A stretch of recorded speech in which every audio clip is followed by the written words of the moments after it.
என் பையன் வந்து 7வது படிக்கிறான், 6வது படிச்சான். அவன் தான் இந்த வேலையை எனக்கு அறிமுகப்படுத்தி வச்சு, இந்த வேலை செய்யுமான்னு சொல்லி, இந்த 3 வருஷமா என் பையன் என் கூட வந்துக்கிட்டே இருந்தான். என் கூட வருவான், நைட்டும் பகலும் வருவான். அது டெலிவரிக்கு கூட வருவாப்லையா? கூட வருவான்.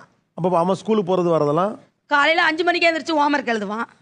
அவனுக்கு கஷ்டம் தெரியும், குடும்ப கஷ்டம். இதுவும் மாறும். அந்த பையன் நான் சொல்லுவான் என்கிட்ட, தட்டி விடுமா, இதுவும் மாறுமா, நீ கவலையா படாதம்மா, நான் இருக்கம்மா, நீ எதுக்குமா கவலைப்பட்டுட்டு இருக்கிற, நீ எந்த வேலை, நீ நான் நைட்டு எத்தனை மணி வேணாலும் ஓட்டுமா, தூக்கத்தை தியாகம் பண்ணிட்டு வரேன்னு என் கூட என் பையன் வரான் சார். இது வரைக்கும் வரான். இந்த வருஷம் 9th. நானாக தான் வேணாப்பா நீ படிக்கணும், நீ வந்து படிப்பை பாருப்பான்னு சொல்லிட்டு நானா இப்போ இங்கே இருக்காப்ல வந்திருக்காப்ல வந்திருக்கேன் சார். பேர் என்ன பேர்? தமிழினியன் சார். தமிழ் இனியன். இனியன். யார் இந்த பேர் வச்சது? எங்க வீட்டுக்காரர். வீட்டுக்காரா? நல்ல பேர். தமிழ் மேல நல்லா பற்று சார் எங்க வீட்டுக்காரர். உட்காந்துடா.